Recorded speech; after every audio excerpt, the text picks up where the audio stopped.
Assalamualaikum warahmatullahi wabarakatuh. Alhamdulillahirrabbilalamin. Semoga Allah selalu memberikan kemudahan dari segala urusan bagi kita semua. Semua orang pasti mengalami kesulitan dan masalah dalam hidupnya. Tidak sedikit orang yang bersedih dan berputus asa ketika dilanda kesulitan dalam hidupnya. Padahal bersama setiap kesulitan itu pasti akan datang kemudahan. Dan Allah sudah menjanjikannya dalam firman-Nya di dalam surat Al-Asy-Syahr ayat 6. Inna ma'al usri yusra wa inna ma'al usri yusra.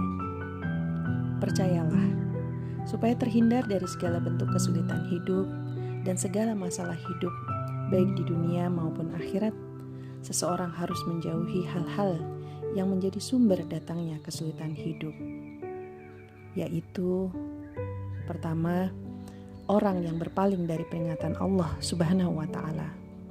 Barang siapa yang berpaling dari peringatanku, sesungguhnya baginya penghidupan sempit, dan kami akan menghimpunkannya pada hari kiamat dalam keadaan buta. Demikian arti firman Allah dalam surat Toha ayat 124. Yang kedua, anak yang durhaka kepada orang tua. Rasulullah SAW bersabda, semua dosa itu akan ditunda hukumannya menurut kehendaknya sampai hari kiamat nanti, kecuali hukuman terhadap perbuatan zina dan durhaka kepada kedua orang tua, atau memutuskan silaturahim. Sesungguhnya Allah akan memperlihatkan kepada pelakunya di dunia sebelum datang kematian. Hadis riwayat Bukhari. Yang ketiga, orang yang bermuamalah dan berjual beli dengan cara tidak syar'i atau riba atau berbuat curang. Dan Allah mengingatnya kembali dalam firman-Nya di surat Al-Baqarah ayat 275 yang artinya Allah berfirman, orang-orang yang makan atau mengambil riba tidak dapat berdiri, melainkan seperti berdirinya orang yang kemasukan setan lantaran tekanan penyakit gila. Yang keempat, orang yang bersifat bakhil atau pelit. Rasulullah SAW bersabda, barang siapa yang diberikan oleh Allah harta kepadanya, kemudian ia tidak mengeluarkan zakatnya, ia akan berwujud ular sangat besar yang akan menariknya dengan 2 tulang rahangnya yang lebar. Kemudian ia berkata, saya adalah harta simpananmu.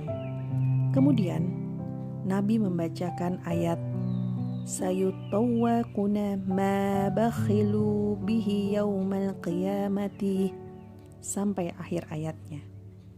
Hadis riwayat muttafaq alaih. Yang kelima, orang yang kebiasaannya menggunjing. Rasulullah bersabda, ketika aku mi'raj ke langit, aku melewati suatu kaum yang mencakar-cakar wajah dan dada mereka dengan kuku yang terbuat dari timah.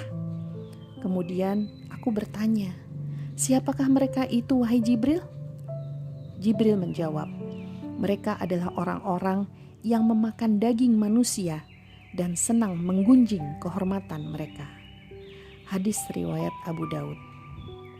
Yang keenam, orang yang menyakiti tetangga. Rasulullah bersabda, demi Allah tidak diterima, demi Allah tidak beriman, demi Allah tidak beriman. Para sahabat bertanya, siapa ya Rasulullah? Rasulullah menjawab, orang yang tetangganya merasa tidak aman dari kejahatannya. Hadis riwayat Bukhari Muslim.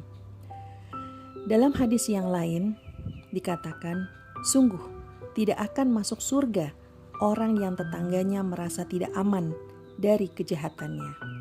Hadis riwayat Muslim. Yang ketujuh, orang yang suka menyebut-nyebut apa-apa yang pernah diberikannya kepada orang lain.